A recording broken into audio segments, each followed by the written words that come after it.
اور سب سے پہلے جو ایک نیومیرل سسٹم آیا نا، جو زیرو انوینٹ کرتے ہیں، جو کہتے ہیں نا کہ زیرو تو مسلمس نے انوینٹ کیا ہے، تو الخوارزمی واز دا ون جنہوں نے زیرو انوینٹ کیا تھا۔ اس کے علاوہ انہوں نے ایک بک بھی لکھی ہے، اور بک کا نام تھا المقالہ فی حساب الجبر والمقابلہ۔ میں پھر سے ریپیٹ کرتی ہوں، المقالہ فی حساب الجبر والمقابلہ۔ یہ الجبر سے آپ کو سمجھ میں آ رہا ہوگا، یہ الجبرا کے بارے میں بک تھی، اور الجبرا کا جو بیسک کانسیپٹ تھا نا، سب سے پہلے الخوارزمی نے ہی دیا تھا۔ اس کے علاوہ لوگیرتھمز یا الگورتھمز جو ہم بولتے ہیں، الگورتھمز بولتے ہیں، لوگیرتھمز بھی بولتے ہیں، یہ بھی الخوارزمی نے ہی انوینٹ کیا تھا۔ اچھا، میتھمیٹیشین ہونے کے ساتھ ساتھ یہ جیوگرافر بھی تھے، ایسٹرونومر بھی تھے، اور انہوں نے جیوگرافی میں بھی ایک بک لکھی ہے جس کا نام ہے کتاب سورۃ الارض، یعنی کتاب مطلب بک، سورۃ الارض یعنی سورت کے فیس کیسا ہوتا ہے، ارض یعنی زمین، یعنی ارتھ کے بارے میں انہوں نے ایک بک لکھی ہے کہ ارتھ کیسی ہے، دا امیج آف دا ارتھ۔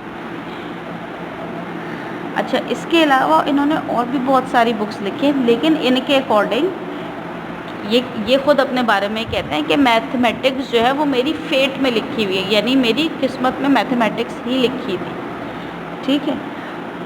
اس کے علاوہ بھی انہوں نے بہت سارے انٹرنیشنل ایوارڈز جیتے ہیں میتھمیٹکس کے لیے۔ اچھا، اس کے بعد جو ہمارے پاس نیکسٹ اسکالر ہیں، ان کا نام ہے الرازی، اور الرازی بھی پرشین اسکالر ہی تھے، یہ بھی پرشیا سے بلانگ کرتے تھے، اور ان کا ٹائم تھا 865 سے لے کر 925 تک۔ لیکن الرازی جو تھے وہ میڈیسن کی فیلڈ میں کام کرتے تھے، بغداد میں ہی تھے یہ بھی، لیکن یہ میڈیسن کی فیلڈ میں کام کرتے تھے۔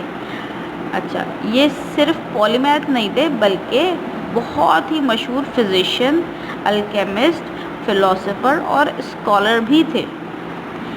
انہوں نے ہی سب سے پہلے ٹریٹمنٹ اور سمٹمز کے بارے میں بتایا، میزلز کے اور اسمال پاکس کے۔ یہ جو آج ہمیں ہو جاتا ہے نا پرابلم، جو چکن پاکس بچوں کو ہو جاتی ہے، میزلز ہو جاتے ہیں، اسمال پاکس ہو جاتی ہے، چھوٹے چھوٹے دانے ہو جاتے ہیں، اس کا علاج، اس کی ٹریٹمنٹ سب سے پہلے الرازی نے بتائی تھی۔ اس کے علاوہ انہوں نے اور بھی بہت سارے ڈیزیزز کے سمٹمز کے اوپر ورک کرنا شروع کیا کہ کون سی بیماری کے کیا سمٹمز ہوتے ہیں، یعنی علامات ہوتی ہیں۔ سمٹمز کا مطلب کیا علامات ہوتی ہیں، کون سی بیماری میں کیا چیزیں ہونا شروع ہو جاتی ہیں۔ ہاسپٹلس کا کانسیپٹ بھی سب سے پہلے الرازی نے ہی دیا تھا، اور الرازی واز دا ون جنہوں نے بغداد میں سب سے پہلے ہاسپٹل بنایا تھا۔ اچھا، پہلے جب ہاسپٹلس بنتے تھے نا، تو اس میں ہر پیشنٹ کو نہیں رکھا جاتا تھا، ہاسپٹلس میں پہلے صرف ان پیشنٹس کو رکھا جاتا تھا جو کنٹیجیس ہوتے تھے۔ کنٹیجیس یعنی ایسے پیشنٹ جن کو لگنے والی بیماری ہو، جیسے آج کل کورونا وائرس ہے نا، کووڈ-19، اب یہ لوگوں کو لگ جاتا ہے۔ اگر کوئی ہمارے برابر میں بیٹھے اور کسی کو کووڈ-19 ہو تو وہ بیماری ٹرانسفر ہو سکتی ہے، ٹھیک ہے۔ تو اسی طرح اس زمانے میں بھی بہت ساری بیماریاں تھیں جو کنٹیجیس تھیں، ٹھیک ہے، اور انفیکشن پھیلا دیتی تھی وہ بیماریاں۔ تو ہاسپٹلس میں انیشیلی ہاسپٹلس کا کانسیپٹ ہی اس لیے بنا تھا کہ وہاں پہ صرف انفیکشیس لوگوں کو رکھا جاتا تھا جن کی بیماریاں کنٹیجیس تھیں، ٹھیک ہے۔ تو اس طرح، اور اسمال پاکس اور چکن پاکس بھی جو ہے نا کنٹیجیس ہی بیماری ہوتی ہے، یہ بھی پھیل جاتی ہے، ایک سے دوسروں کو لگ جاتی ہے یہ بیماری۔ تو الرازی نے پہلی بار جو ہے وہ ہاسپٹل کا کانسیپٹ دیا تھا۔ اس کے بعد ان کی 200 سے بھی زیادہ بک ہیں، جن میں آدھی سے زیادہ تو انہوں نے صرف میڈیسن کے بارے میں ہی لکھی ہیں، اور ڈائگنوسس کے بارے میں کہ ٹریٹمنٹ کیسے ہو، ڈائگنوسس کیسے ہو، کیا سمٹمز ہوتے ہیں بیماریوں کے۔ آدھی سے زیادہ بکس تو ان کی اسی بارے میں ہیں۔ اس کے بعد جو نیکسٹ ٹاپک ہے، یعنی جو نیکسٹ سائنٹسٹ ہیں، جو نیکسٹ اسکالر ہیں، ان کا نام ہے ابن حیثم۔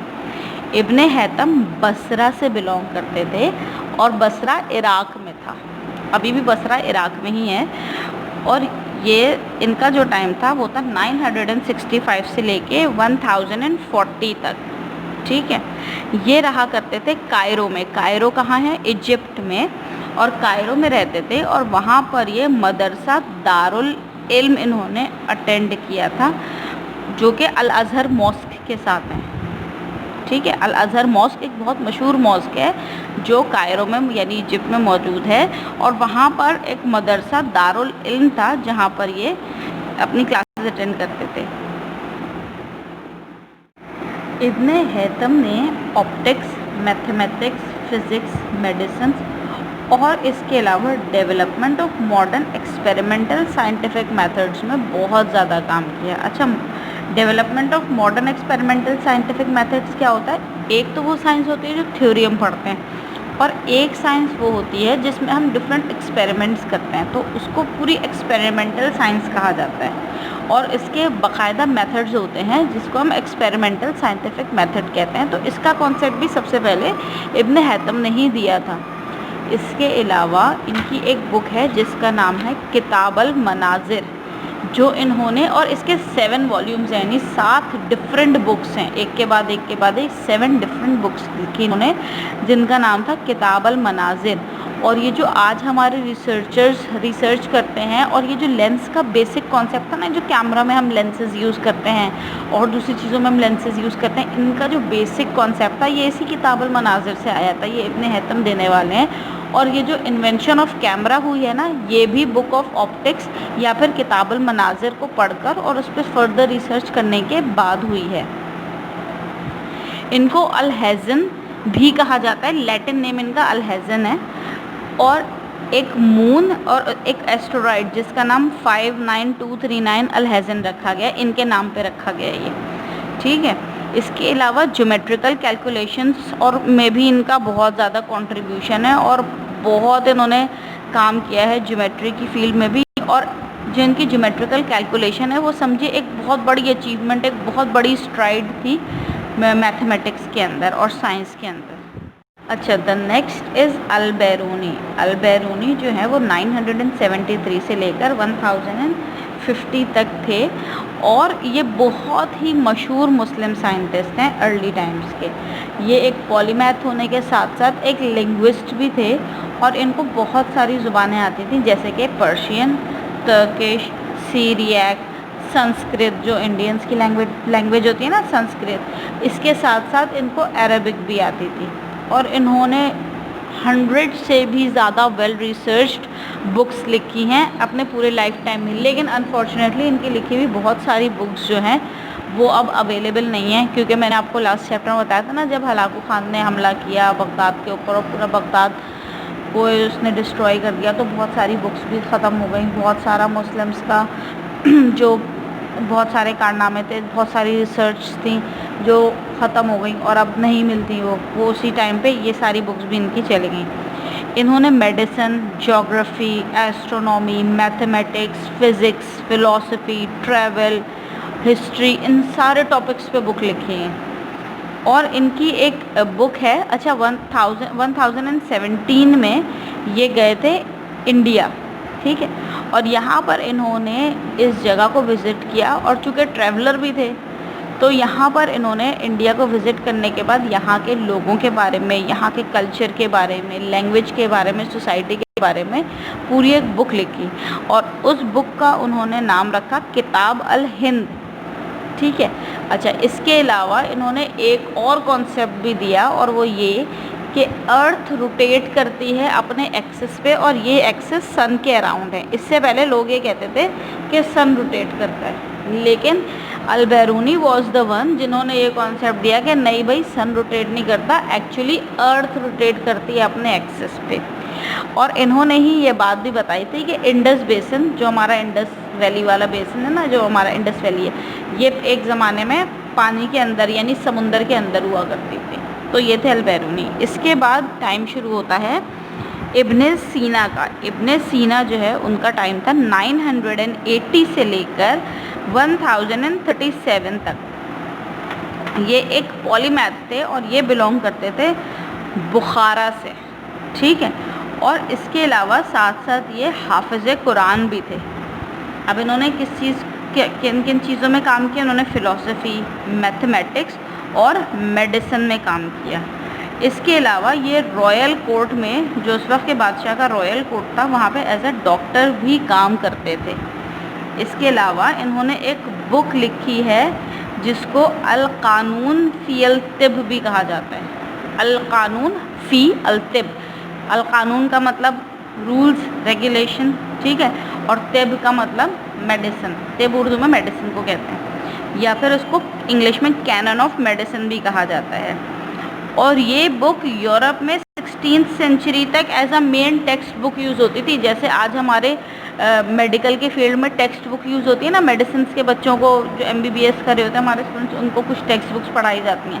تو ہمارے یہ جو مسلم سائنٹسٹ تھے، ابن سینا، مسلم اسکالر تھے، ان کی یہ بک یورپ کے اندر 16th سینچری تک ایز اے ٹیکسٹ بک پڑھائی جاتی تھی ان کے میڈیکل کالجز میں، ٹھیک ہے۔ ابن سینا کا جو انتقال ہوا وہ 1037 میں ہوا، ہمدان میں یعنی پرشیا میں، اور پھر ان کو وہیں پر ہی بری کر دیا گیا۔ اچھا، اس کے بعد جو ہمارے نیکسٹ جو اسکالر ہیں ان کا نام ہے الادریسی۔ الادریسی کا ٹائم اسٹارٹ ہوا تھا 1099 سے، اور ان کا ٹائم رہا 1161 تک، ٹھیک ہے۔ یہ ایک موروکن تھے، یعنی موروکو سے بلونگ کرتے تھے، اور یہ فیمس اپنی جیوگرافیکل اسٹڈیز کی وجہ سے تھے۔ آج کے زمانے مطلب اس ٹائم پہ جو بھی دنیا میں چیزیں تھیں، جیسے کہاں پر پہاڑ ہیں، کہاں پر ماؤنٹینز ہیں، کہاں پر سی ہے، کہاں پر ریور ہے، کہاں پر لینڈ فیلڈز ہیں، یہ ساری کی ساری انہوں نے اتنا زیادہ ٹریول کیا تھا کہ یہ ساری کی ساری جیوگرافیکل اسٹڈی یہ کر چکے تھے۔ اور اس کے علاوہ انہوں نے ایک میپ بھی بنا دیا تھا ارتھ کے بارے میں، یعنی اس ٹائم جو ارتھ تھی جس طرح کی، اس سے ریلیٹڈ انہوں نے ایک پورا میپ بنا دیا تھا۔